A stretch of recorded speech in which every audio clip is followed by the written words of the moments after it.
kontaan bu baax a baax fi ngeen di àndee saa su ne ak sunu ay programme tey nag dañoo ñëw ci émission bu bees tàq émission tolluwaay nag su ngeen ko déggee ngeen xam ni tolluwaayu réew mi la ñu war a waxtaanee mais plus particulièrement tolluwaayu politique fii ci réew mi tey nag pour suñu premier numéro dañoo am honneur di dalal suñu tonton Alioune Ndiaye nekk responsable politique fii ci Grand Dakar bokk ci parti PDS moom la ñu ñëw dekk suñu micro pour waxtaan ak moom ci tolluwaayu politique fii ci réew mi. tonton Alioune ñu ngi lay nuyu di rafetlu bu baax a baax dalal bi. jërëjëf ñoo ngi leen di nuyu. di leen gërëm di leen sant ci opportunité bi nga xam ne may ngeen ñu ko pour ñu waxtaan li nga xam ne moo jëm ci réew mi. jëm ci Grand Dakar. di jiital ci nuyoo bi suñu secrétaire général de maître Abdoulaye Wade di ñaan yàlla rek yàlla may ko wér gën a guddal ay fanam. di nuyu suñu secrétaire général candidat Karim Meïssa Wade. nuyu bépp militant ak sympathisant bu benn parti démocratique sénégalais surtout nag waa Grand Dakar bi nga xam ne fala ñoom laa jiite di leen sant di leen gërëm. invitation bi. ñu ngi lay jaajëfal ñun tamit bu baax a baax ndax xam nañu ni jamono ji temps amul mais may nga ñu ci sa temps ñu ñëw fii bëgg a waxtaan ak yow ñu lay laaj rek papa lan moo la inspiré woon ba nga dugg ci politique bi. ma xool nu may rendre Grand Dakar li nga xam ne moom la def ci man dama koy wax souvent Grand Dakar m'a vu naître fii laa juddu yaroo fi màggee fi mu nekkoon milieu boo xam ne bu doy waar mooy nekk xale à son temps donc maanaam mën naa ne woon milieu jungle la woon ñëpp def naa ne xam na ne Grand Dakar nu doon dundee donc yàlla dimbali ñu rëcc ba toll nii man ak samay morom donc nag ma xalaat ne Grand Dakar du am booy am sa poche mooy tax nga defar ko du sa aussi sa xalaat c'est mooy tax nga defar ko mais il faut nga dugg ci benn entité wala dugg ci politique bu la yàlla dimbalee ba nga am ci yenn nombal tànk loo bëgg biir Grand Dakar di nga ko leen mën a sax loolu tax ma gën a dugg ci politique defar Grand Dakar tax ma dugg ci politique. d'accord récemment mooy élection législative yi nga xam ni wala élection municipale yi nga xam ni moo weesu candidat nga woon fii ci mairie bu Grand Dakar est-ce que mën nga ñu ñëwalaat ci événement yooyu ni mu demee woon. waaw dañ ci kontaan bu baax a baax a baax. parce que élection nattukaay la ci ngay xam yow li ngay peser ëllëg si biir lépp loo xam ne bëgg nga ko di nga xam fi nga mën a yem fi nga xam ne foofu la sa doole yem donc mu nekkoon élection yu wax dëgg yàlla yu ma neex parce que Grand Dakar wan na ma ne am na lu ñu bëgg am na lu ñu bëgg élection bu neexoon la bu serré nag wala bu serré franchement parce que boo demee ba ki nga xam ne mooy le maire sortant gagné avec benn entité avec bu tuuti xaw ma 200 et quelques voix donc mu lay won ne bon wax dëgg yàlla élection yu serré woon la mais nag quand même alhamdulilah parce que wax dëgg yàlla metti woon na trop mais nit gaañu wu ci par rapport ak yeneen quartier yi nga xam ne nit ñi dañ ciy xeex ba muy am ay mort doom ak yooyu wax dëgg Grand Dakar élection yi lu mu metti aussi ñun ñëpp benn lañu voilà mën xaxarante saagante def lu nekk mais après lendemain ko ci nekk da nga xam ne kii gagné na la et puis la vie continue. xam ni moo di maire sortant bi moom moo gagné ak suffrage boo xam ni bu am importance la maire sortant bi di Jean Baptiste Diouf am na yan rapport ngay entretenir ak moom.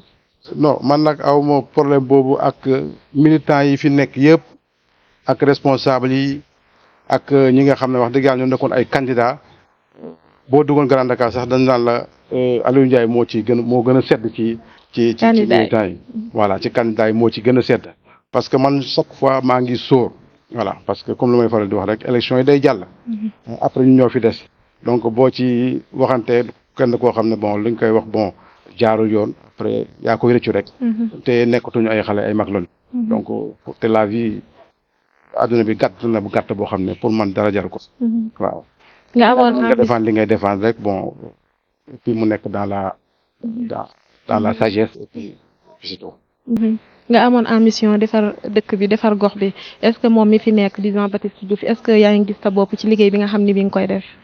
waaw non ñun ñëpp nag wax dëgg yàlla mënuñoo gis suñu bopp ñun ñëpp ci mairie bi kooku moom c'est impossible voilà c'est impossible parce que lépp loo gis rek dina am côté négatif dina am côté positif ak loo defar nag ak lu mu baax di nga am même bu nekkee benn 5% boo xam ne li nga def arrangé wu leen waaw mais moi je vois que wax dëgg yàlla bon mi ngi def li mu mën waaw mi ngi def lu mu mën lu mën nii lis nag mi ngi def li mu mën peut-être maa ngi xalaat ne bu ma joxoon peut-être ma def lu ëpp loolu mais quand même je vois que mi ngi def waaw mi ngi def waaw Grand Dakar am ay mag yu mel ni yéen di mag ñoo xam ni dañu leen di ndamoo fu nekk parce que seen taxawaay moom moo ko waral nan nga gisee jeunesse su Grand Dakar bi actuellement est-ce que am nga yaakaar que ni ñoom bu ñu màggee dinañu mel comme yéen. waaw wax naa la ko léegi à l'entame de mes propos nee naa la Grand Dakar gënoon na crucial fii gënoon na métti mais je vois que léegi xale yi ñu ngi civilisé nañu bon am na lu ñu bëgg wax dëgg yàlla y a de beaucoup de cadres nangu nañ jàng moi je vois que am na amélioration bu baax a baax par rapport ñun ba ñu nekkee dëgg yàlla xale yi gis naa ne ils sont ambitieux waaw te ku leen dimbali rek ñu dem d'abord sa intégration ci PDS sax laa lay njëkk a demandé nan la demee woon lan moo tax nga choisir PDS au détriment des autres partis waaw xam nga man dafa am lu ma am benn gëm-gëm bon bi ma xoolee ci parti yëpp wax dëgg yàlla bopp bi ma nekkee xale ba léegi ma xool ne li nga xam ne moom laa gëm dama ko gis ci PDS dama ko gis ci maam Abdoulaye Wade comme ni ko waxee bon bañkat la comme li ma la wax rek bëgg na liggéey lépp loo xam ne daal luy ndam rek bon bëgg na ko donc ma gis ne bon ligne de mire daanaka benn la man a xaaral ma jàpp ci voilà mais du alal du leneen conviction daal moom ci dugal ak bëgg dafa suma kaas yi waaw récemment nag ñu gis ñi nga xam ni mooy conseil constitutionnel génnee liste candidat yi nga xam ni ñoom ñoo war a dem ci jongante njiitu réew yu atub 2024 yi wala am le 25 février ñu gis ni Karim Meïssa Wade seen candidat donte moom parrainage yi validé woon na ko waaye gis nañu ni bi liste boobu génnee kenn gisul turam waa conseil constitutionnel li ñu wax mooy mbirum double nationalité nan nga gisee mbir moomu. waaw foofu moom damay jàpp ne conseil constitutionnel dana def lu la neex. danoo def lu leen neex dans la mesure où damay faral di wax à chaque fois rek loi du alxuraan ay nit ñoom ñoo ko bind donc boo xoolee tout au début nit ñi dañ doon dund comme géej comme jungle loi yi man sa morom def ko wala ko mën a rey ko mën donc kon nous sommes des êtres civilisés ñu xalaat ne bu ñu bindee ay loi dinañ ci mën a tënk pour suñu dund neex parce que comme ay nit lañ doon amay xel donc double nationalité bi comme ni ma ko faral di waxee xam nga dañoo ne élection candidat balaa ngay nekk candidat da ngay nekk candidat à la candidature candidat à la candidature tant que tànnagul la nekk loo candidat donc loi bu ñëwee dañuy xool esprit bi lu tax ñu wax ko nit bu nekkee xeesagoo dañuy jàpp ne da ngaa ñuul ba ngay xees mais boo xoolee le 20 janvier bii ñu tafee liste bi ci la nit ki ñi nga xam ne ñoo nekk ci liste bi ñoo ñooy candidat yi mais avant liste bi di génne képp ku nekkoon ci liste bi nekkoon candidat tu es candidat à la candidature donc moi je dis que conseil constitutionnel dafa def 2 poids 2 mesures parce que conseil constitutionnel dafa am lu ñu ko sant conseil constitutionnel kenn sant ko pour mu juger mais conseil constitutionnel dañ ko ne pour muy saytu maanaam kii ndax liñ ko laaj ndax andi na ko lii ak lii lañ ko laaj donc le 20 boobu nga xam ne moom la doon saytu dossier wu candidat yëpp Karim candidat këyitam yëpp mat na moom amu ci woon pour juger mais boo xoolee ci cas de figure boobu dafa def 2 poids 2 mesures maanaam Sonko war ma ko tudd sax parce que je crois que c'est pas du émission bi mais boo xoolee ci côté Sonko dafa dafa constaté jugé wul dafa constaté Sonko nee na ko am naa kayit ba boo xam ne après kayit bi am na beneen këyit boo xam ne war na ma ko jox yoon jox na ma këyit boo xam ne beneen këyit dañ ma ko war a jox mais mu ne kooku man sama yoon newu ci andi attestation bi moom nga ma moom fi war a nekk attestation bi bu nekkul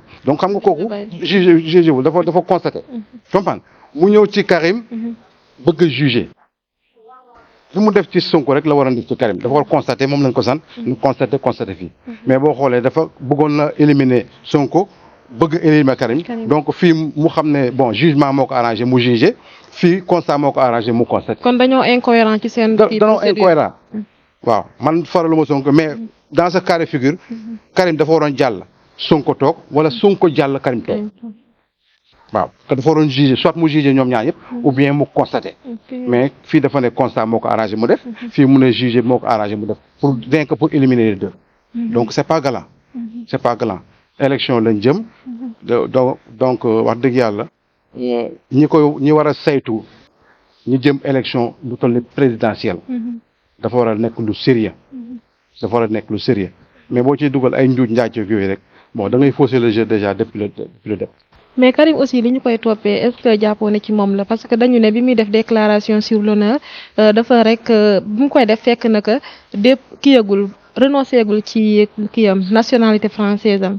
mais loolu dañuy wax rek waxuma sax bu depuis 2018 foofu sax dafa sori dama ne dañuy seet lu logique comme par exemple nu mu doxalee nii par exemple xoolal rek nu mu doxalee nii yow en tant qu'être humain ndax lu logique la naka ngay renoncer nit ñi par exemple nit nga ne ko bàyyi sa beneen nationalité te yow moom kooku dugg ko ci course bi loolu sax dafa logiqueul xam nga ñi dama ne loi esprit la da ngay xalaat yow nekkagoo candidat ñu bëgg la renoncer loo sa beneen kii léegi fu mu ne nii moom renoncé na bu pare ñu ne ko da ngaa yéex a renoncé léegi moom ñàkk na bële bi nga xam ne léegi ñëpp moom dañuy daw pour uti ko moom mu bàyyi ko léegi ñu ne ko yow da nekk candidat donc léegi moom day perte ñaari yoon non seulement perte na bu France bi bu pare et puis ñu dem élection xam nga loolu dafa rafetul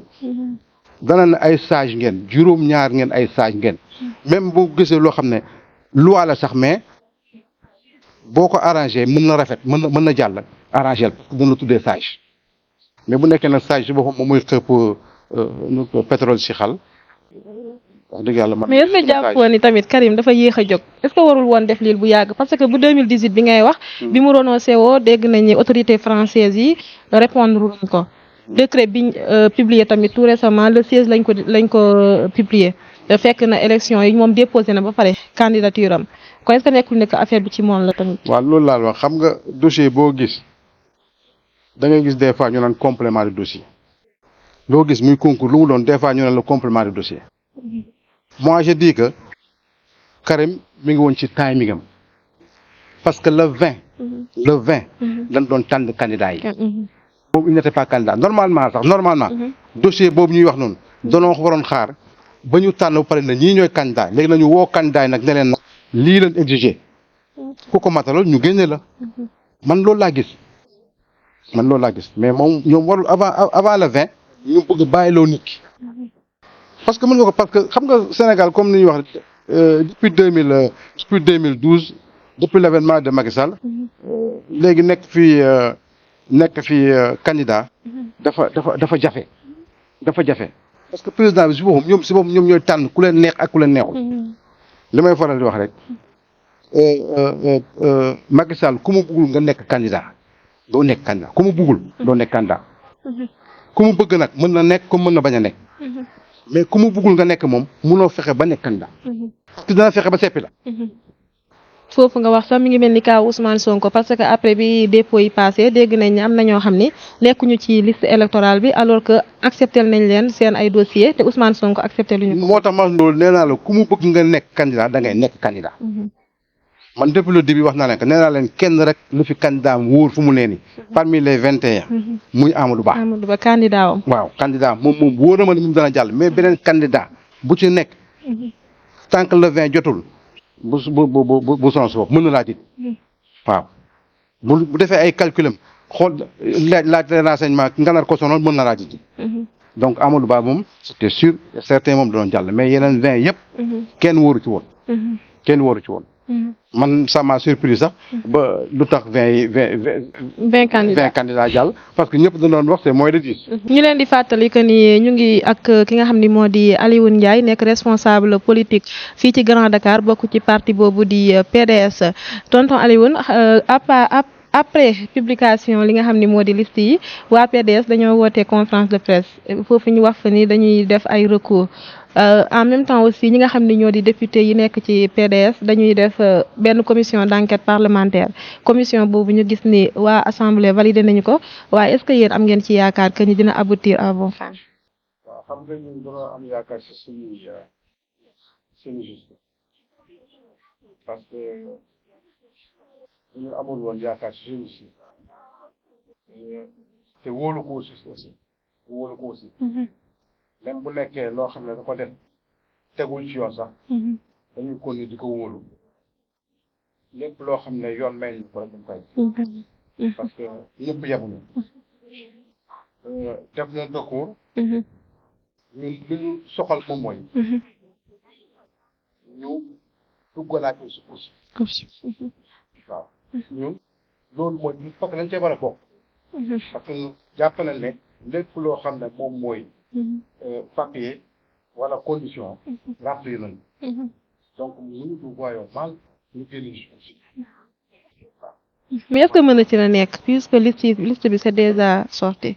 waaw xam nga jurisprudence moom li may faral di wax rek day am à chaque fois ay doomu aadama ñu def parce que li xew ci élection yi duñ su fee xew donc nag lii yëpp ay jàngat pourquoi ñu naan report élection am na bu amee condition yi dañ koy reporté bu amee condition yi dañ koy reporté léegi dañuy xool bu nekkee xëj na ñu report moom arrangé wuñu bëgguñu mais bu nekkee moo fi on est obligé de le faire ñu dañoo bëgg suñu candidat jàll parce que suñu noonu ak nu mu mel nii fu mu ne nii suñu candidat moom moo am le meilleur profil pour defar le saa léegi yéen bu recours yooyu yëpp ñaanaluma leen ko mais bu fekkee ni que def ngeen voie de recours yi nga xam ni moom la leen yoon may yëpp te amoo leen ci résultat bi nga xam ni moom ngeen bëggoon est-ce que pare ngeen pour ànd ak benn candidat boo xam ni c'est déjà déclaré. mais loolu kooku jarul sax laam-laame kooku jarul laam-laame il faut ñu parce que ñu daloon 2019 moom la ñu dara voilà ñu daloon 2019 parce que déjà Sénégalais yu bëri koo ci wax mu ne bon dañoo complot ak Macky Sall dañoo bëggoon Macky Sall gagné moo tax ñu gis sax suñuy voix mais tel dafa bokkul parce que danoon sante koo xam ne ñu ne ni daf ñoo bëgg a suuf daf ñoo bëgg a rey suul ñu parce que élection yi Karim Wade ñu ci bokkul PDS bokk ci moom mooy PDS dee ñun loolu la ñu daw loolu la Sénégal PDS yi patrimoine la papa te bëgguñu mu tas donc xam naa ne élection yi buñ ci bokkul moom mooy PDS kat donc en aucun cas suñu bi dëgg la dañ ciy bokk en aucun cas indirectement ou bien indirectement mais dañuy bokk dañ ci saf kay moom. sànq da nga wax complot tey dama gis ci journaux yi ñu ne est-ce que yéen waa PDS ak Macky Sall nekkoo leen di comploter pour dekkil PDS comme ni nga ko waxee sànq parce que bu passé bii moom PDS dee na nee nañ dañoo wax ni yéen da ngeen di comploter ak Macky Sall ak seen commission d'enquête parlementaire bi. waaw mais du complot koo xam ne xanaa koo xam ne dafa bëgg a rey suuf waxuma la rey sax bëgg a rey suuf la kooku du ko complot koo xam ne dafa bëgg a rey suñu baat non Macky Sall laa kii moom wax na ko si Jeune Afrique nee na PDS kese moo fi opposition gis nga beneen opposition parce que moom xam na ko PDS parce que ca la nekkoon donc xam na ne PDS moom mooy opposition soo xam naa ne dalaa bëgg a rey nag doo je crois doo comploter ak moom waaw kon waxi politique la non waxi politique lépp loolu la wax bon depuis bu ñu demee ci dialogue bon ñu ne PDS donc Macky Sall xam nga mais ñun dañoo am suñu ligne de conduite ñun dañoo am seen train booy daw train bi boo ci duggee dañuy ànd ak yow daw boo wàccee dañ lay bàyyi ko ànd ak dem si yoon mais dafa am lu ñu gëm dafa am loo xam ne moom la ñuy dundee boo ñu si fekkee ñu dund ak yow boo demee duñu ko nit dund loolu ñun PDS noonu lañ def mais ñun mosuñu complot ak Macky Sall parce que Macky Sall yàgg na ko wax PDS mooy opposition te moom la bëgg a rey donc ñun ñoo complot ñoom c'est pas possible. nit ñi léegi bu ngeen xam na ñun mais malgré tout ça am na ñoo xam comme ils s'entêtent naan dañuy complot mais lii niru la complot la. kon ñu jàpp ni waxu politique la rek. politique sax tegewu ko sax. ok tonton Aliou nag jamono ji li ñëpp di wax sénégalais yëpp li ñu bëgg mooy Karim ñibbisi. yaa ngi moom xam naa ne yaa ngi gën a bëgg Karim yaa ngi gën a bëgg. gars yi ko dam. sénégalais yee koy laaj ci boppam. non non man gëm naa ne bu ñëwee fii. yeneen candidat yi même bu bokk laa wax. bu ñëwee yeneen candidat yi ñu am problème journal du la ko ku nekk kooku ñëpp si Karim lañ jëm. mais lu ko téye ba tey ñëwul moom tamit. dina ñëw nag parce que fu mu ne moom si moom sax. bon gëm na ne il faut mu. waaw. nee na wax dëgg yàlla nee na day baax. waaw bu bokkee day baax campagne bu bokkul. day baax si campagne. te gëm naa ne bii papa. ah comme que fu mu ne nii bàyyi naa national français. waaw bàyyi woon na ko sax bu yàq. national moom. moom Karim moom mosul sax de. mais décret bi mooy soog a génn. waaw moom mosul non dafa mosul sax. Karim depuis mosul gëm ne sax moom. français. waaw mosu koo gëm. xam nga. moom bu Sénégal bi la yàgg di doxee maanaam. yàgg di doxee. mais da ngay xool keroog bañ ko sucré bañ ko woyee. mais da lay leer ne kii bu nekkoon xaw na laal si français tuuti. du ñëw wala bu ñëwee. Macky Sall sañu koo jàpp ci CREI. gis nga xool bi ñu ko jàppee. dañu chargé xool gis nga ko procureur lu ko chargé. mais 48 heures la ci def ñu delloo. kon da ngaa jàpp ni Karim bu nekkoon français konoon lu ko état du Sénégal di teg nii du ko ko teg. du ko exilé. xam nga loo xam ne même bu nekkee xamoo jàngoo luwaas. da ngay demal. da ngay demal. donc Karim boobu mosul gëm ni moom français la. gars yi ko génneel ay gis naan ko yaa ngi ci liste élection bu France. liste élection bu France mais France nekkul comme Sénégal de. boo juddoo rek nga nekk France yaa ngi ci liste. boo juddoo. yaa ngi ci liste. léegi nag yaay demandé yow. nga am carte pour dem moo tax ou bien bëgguloo. mais moom boo juddoo moom par la force lay def. da ngay def France. xam nga dafa mel ni comme Qatar te Karim nekk. gis nga ñaari Qatarien bu ñu takkante. plus sang laa wax. góor ak jigéen. bu leen ne seree mariage rek sa doom yi ngay am. jour mariage bi lañ leen jël bu si nekkoon chaque fin de mois dañ lay versé. loolu waroon na am Sénégal. waaw mais xam nga ku bu nekk ak changement. loolu la ñu gën a. parce que Karim xam nga fa la jógee. donc parce que pétrole bi kii bi xëy na yàlla mu doon doon am mais nag gars yi ñu waxee. bu gars yi Sénégal si moom la yéenewul jàng. waaw franchement yéenewul jàng. waaw. bëggoon naa trop Karim ñëw bokk ci campagne bi bokk ci élection yi gagné élection yi. ñu xool nu muy def Sénégal. Karim kese rek budget Sénégal la. Karim kese budget Sénégal moom mën na gën a chaque ci poosam. daa am xaalis daal. non. wala daa judd riis. chaque année mën na gën a budget Sénégal te budget Sénégal. te kenn fay impôt. waaw yàlla may na ko. dafa mel ni suñu fii yëpp boutique yi gis yëpp benn boutique bu fay impôt. benn boutique bu fay impôt. waaw parce que maire bi ñu am ci xaalis. ci entreprise yeeg jooy na ko. mu épargne néew bi doole. bu leen fay. Sénégal tey Karim Wade bu ko jëloon. yaa ko la jébal ku takk Sénégal rek sa doom am compte bancaire. waaw. dañu ñaan. yéen farandoo Karim Wade yi waa PDS Karim ngeen bëgg mu changer réew mi mais ñi nga xam ne tamit ñoom ñooy farandoo Ousmane Sonko yi instant yi ñu ngi jooy parce que seen candidat bi nga xam ni ñu ngi ko tëj ci kaso bi ba noppi bañ ne du bokk ñu lànkal ko maanaam Sonko ut ki nga xam ni moo di Bassirou Diomaye Faye pour mu nekk candidat wam mais ba tey daal ñoom dafa mel ni seen xel dalul. ñoom seen xel dalul ci comme Bassirou ndax dinañ ko bàyyi mu nekk 100% ci élection yi ak yooyu parce que ñu ngi naan déjà liberté provisoire biñ ko bëggal ba tey mayeguñ ko. loolu la wax sànq rek Macky Sall moom ku nekk en face de mais est-ce que yéen bëgg ngeen ñëw waa Pastef bokk. yéen waa PDS waa est-ce que bëgg ngeen waa Pastef bokk. mais xam nga damay gis nit ñi des fois ci amalgame boobu jaawal ci boole parce que ak ñoom ñaar jegewuñu bokkuñu nekk ñu kenn mais parce que musu teg élection moom kese parce que musu dem élection moom kese mais parce que xaw ma électoral comme ma jox la benn anecdote jour semaine ba passé dafa am 3 points ñëw fi am benn papier bu ñu bëggoon ma def ñoom ñett ñëpp ku ci nekk yaa ngi placé le papier man nañ kayit bii mën naa leen ko defaral su ma soxla mën naa la ko may mais il faut carte d'identité mais ñoom ñett ñëpp ñu ngi soog placé ñoom ñett ñëpp kenn am ci dara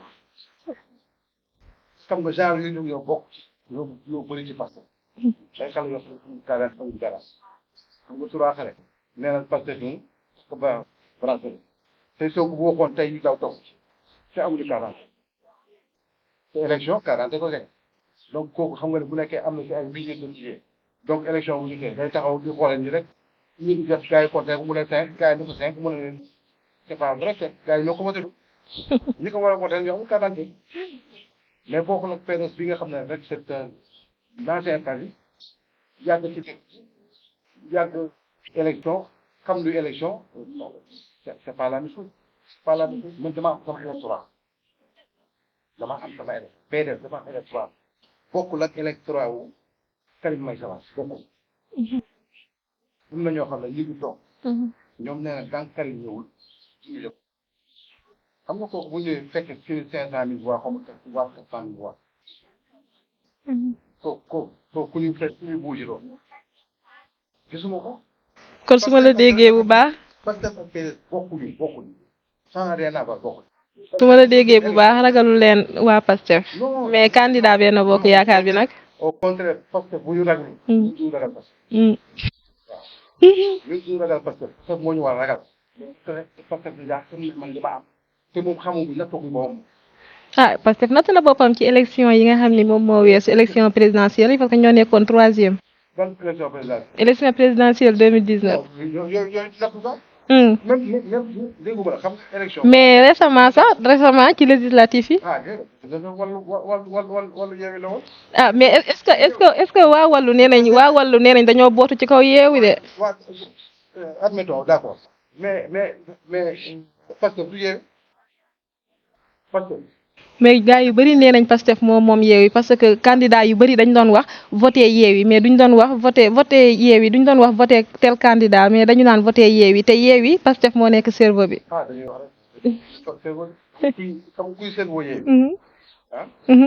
ci pur. c'est que nit ñi duñu jaaw pur moom mooy cerveau yeewi. du nga ci xam daal. kon candidat boobu yéen a ngi koy bàyyi xel. non c'est que. ñoom seen électorat du bouger wala lu muy bouger du bari. parce que ñoom ay taalibe lañu. ñoo nekk ci benn kër donc bu ñu am ay agara aussi. ak benn lay doon mais du bëri. xam nga ñaanu ko yàlla nit ñaa ngi dee aussi. donc day wàññeeku te yokk du bëri. yokk bi du bëri. waaw yokk bi du bëri. donc cerveau Yewwi c'était en tant que politicien. man loolu laa gis mais personne. bu nekkee bruit bi nag parce que ko yar. waaw bruit bi moom parce que ko yar. boo gisee ba ci rajo yi télé yëpp moom parce que ko yar. ba ci réseaux sociaux yi. voilà ba ci réseaux sociaux yi. mais nag bu nekkee politique kese. ah non moi je dis que PUR moom moo ko yar. waaw. kon yaa ngi bàyyi xel PUR mais candidat Benno Bokk Yaakaar bi la wax si moom Amadou Ba. Amadou Ba dana wax dëgg yàlla tooy ma comme candidat déjà waa Benno Bokk Yaakaar sax. bokk waa ànd ñu ak moom. ah. te lii bëriwul loo ko fi gis. parti. benn parti wala coalition dafa tànn kenn quoi. ñu bëri ànd ñu ci. mu jaral leen génn. man de bu nekkee am na aussi bëriwul. c'est la première fois ou bien deuxième fois. te bii nag moom moo gën a garaaw si moom. waaw. am na ñu naan Amadou Ba tamit amul parcours te kenn xamu ko aussi. Bon, moi, je ne dirais pas ça. Peut-être xolam see def rek. waaw mais nekkul na parcours. parce que yàgg na. ci administration. affaire bu mu nekkee guddoon bu ñu ba léegi ñu ngi fa.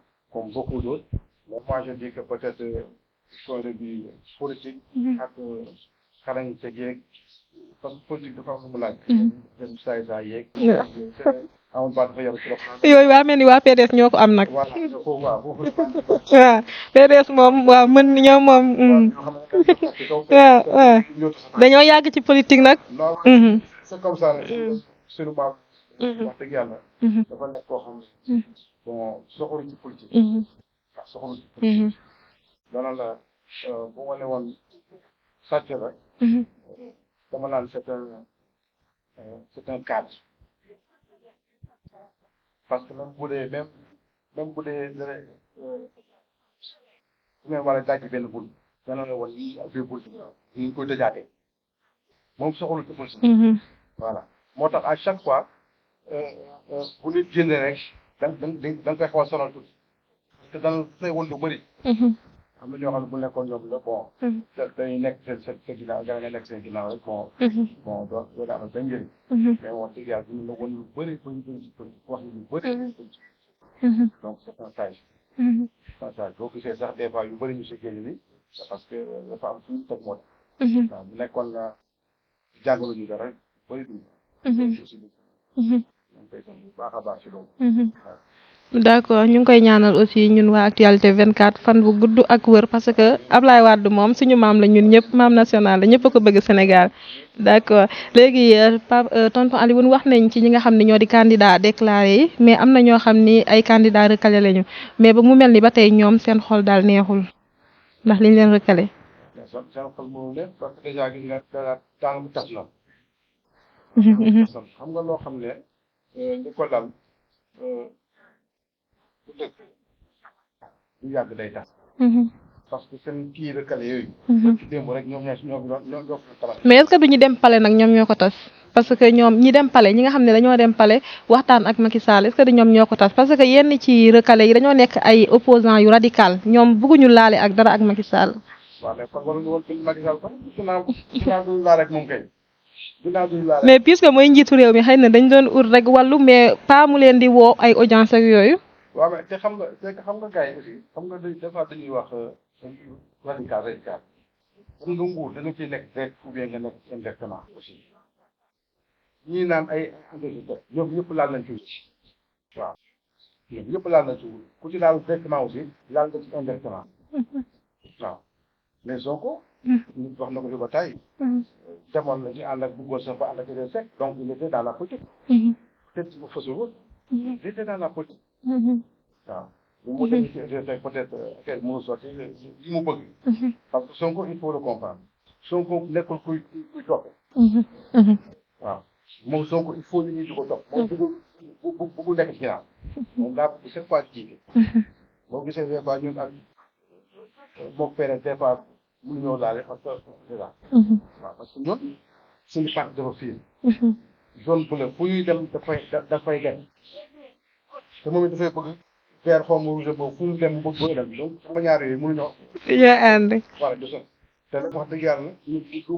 bu la magee li olof di wax rek ku la jiit jotu la moo la naan toogal waaw ñun PDS ñoo ko jiit pat politique fop donc dafa am yoo xam ne ñu ko mën di gérer mais moi je dis que bu ñu bëggul woon wax ak Macky Sall donc war ñu koo bind waroon ñu bind seen xeet di wax li ñuy wax mais bañ koo bind waaw parce que Macky Sall aussi c'est fin politicien loo koy pour boo gasee pax bu ko cee dugal fekk moom it moo ngi gas pax bu la ca dugal waaw donc boo ko bindee moom suñu bindaat danaa la kaay ñu doog waaw léegi pour am lu mu bëgg lu ma ci politique te yooyu da nga am loo bëgg moo tax nga bind ko waaw moi je dis que bu doon man la du ma ko bind damay continuer xeex waaw bon te ñuy bind aussi yëpp moi je dis que Sonko moo ne demul rek moo tax ñu bëri naan bëgg ci gënaat ñoom ñëpp bu Sonko waxoon la ñu dem